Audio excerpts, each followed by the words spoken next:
আমার আজকের রেসিপি হচ্ছে মাছের চপ। এই মাছের চপ খেতে কিন্তু আমরা খুবই ভালোবাসি। আমরা বাজার থেকে কিনে খাই, তবে এবার বাড়িতেই বানিয়ে নিন এই মাছের চপ। খুবই বানানো সহজ, সকলেই বানাতে পারবে। তাহলে চলুন রেসিপিটা শুরু করে দিই। প্রথম থেকে শেষ পর্যন্ত রেসিপিটা ফলো করবেন।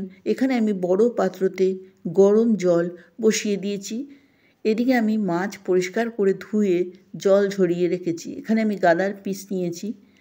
এরপর জলটা যখন অল্প একটু গরম হবে তখন মাছগুলোকে আমি দিয়ে দেবো। এখানে আমি 10টা পিস নিয়েছি, দিয়ে দিলাম এর মধ্যে 4-5 কোয়া রসুন, 2টো কাঁচা লঙ্কা, হলুদ গুঁড়ো, লঙ্কার গুঁড়ো আর অল্প একটু নুন। আমি বন্দনা, আমার চ্যানেলে আপনাদের সবাইকে স্বাগত জানাই। এরপর যেই ফুটবে সেই আমি মাছটাকে এপিট ওপিট করে দেবো। এরপর আমি 6 থেকে 7 মিনিট এটাকে ফোটাবো।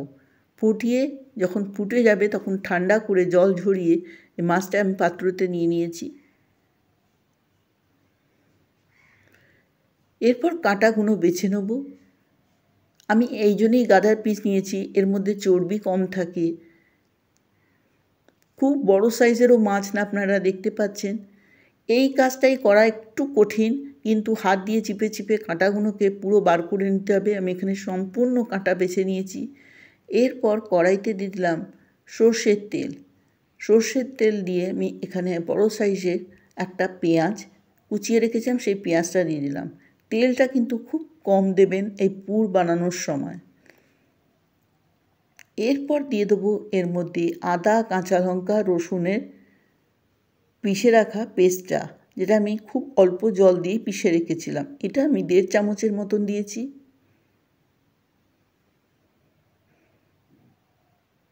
এরপর মিশ্রণটা দিয়ে দেবো, মাছের যে বেছে রেখেছিলাম কাঁটাটা, সেই মিশ্রণটা। এটা কিন্তু একটু ভালো করে চেক করে নিতে হবে, তবে 1-2টো যদি ছোটো কাঁটা থাকেও, ওটাতেও থাকলেও কোনো ক্ষতি নেই। ওটা যখন ভাজবেন পুরটা তখন ওটা মিশে যাবে। দিয়ে দিলাম এর মধ্যে বেশ কিছুটা লঙ্কার গুঁড়ো, স্বাদ মতো নুন, হলুদ গুঁড়ো। ফ্লেমটাকে মিডিয়াম রেখে আমি পুরটাকে নেড়ে চেড়ে একদম শুকিয়ে নেবো। দেখুন মাছের মিশ্রণটাই আমার শুকনো, খুবই শুকনো হচ্ছে পুরটা, আপনারা দেখতে পাচ্ছেন কড়াইতে। এর জন্য কিন্তু অল্প তেল দেবেন। যখন পুর বানাবেন, আমি একটা টিপস আপনাদের সঙ্গে শেয়ার করলাম, তখন তেলটা খুব কম দেবেন। এরপর 2টো মিডিয়াম সাইজের আলু সেদ্ধ করে খোসা ছাড়িয়ে আমি গ্রেট করে নিয়েছিলাম গ্রেটারের সাহায্যে, সেই আলুর মিশ্রণটা দিয়ে দিলাম। দারুণ খেতে লাগে, বাজার থেকে কিনবেন না। এরপর থেকে আপনারা বাড়িতেই বানাবেন যদি এটা বানিয়ে নেন। এরপর দিয়ে দেবো এর মধ্যে ভাজা মশলা, যার মধ্যে আছে জিরে, ধনে, ছোটো এলাচ, লবঙ্গ, দারচিনি, গোলমরিচ, শুকনো লঙ্কা একসঙ্গে ভেজে গুঁড়ো করা, সেটা আমি 2 চামচের মতন দিয়েছি। এরপর আরও একটু শুকনো করার জন্য আমি এখানে বেশ 1 মুঠো ব্রেড ক্রাম্ব দিয়ে দিলাম। তারপর নেড়ে চেড়ে পুরটাকে একদম শুকিয়ে গ্যাসটাকে অফ করে দেবো।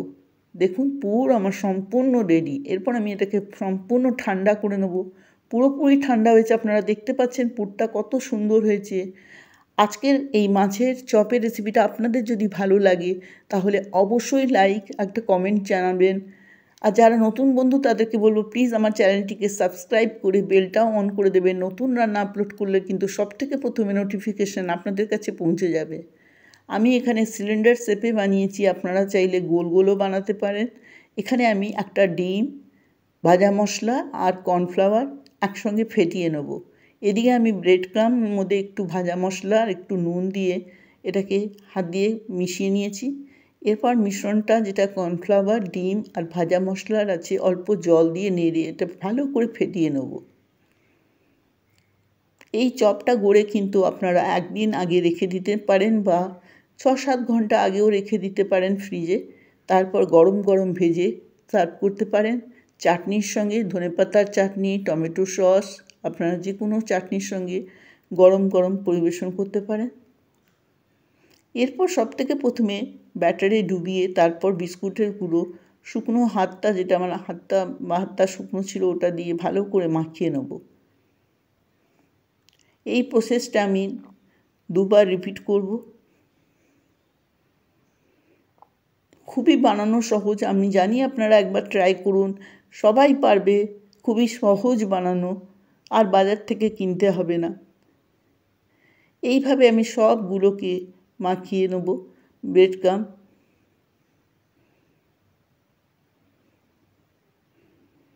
দেখুন আমি সিলিন্ডার সার্ভ দিয়েছি, আপনারা গোল গোল বা লম্বা একটুখানি দিতে পারেন আপনাদের যেরকম ইচ্ছে।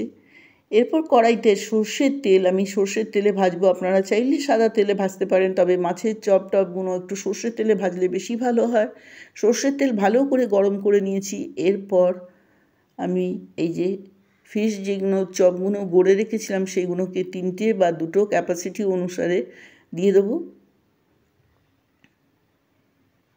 এপিঠ ওপিঠ লাল করে ফ্লেমটাকে মিডিয়াম রেখে ভালো করে ভেজে নেব। দেখুন কত সুন্দর হয়েছে, কোনো দিক দিয়েই ভাঙেনি, আপনারা দেখতে পাচ্ছেন। আর খেতে দারুণ মুখরোচক। এইভাবে বানান। আর আজকের রেসিপিটা দেখার জন্য অনেক ধন্যবাদ। নমস্কার।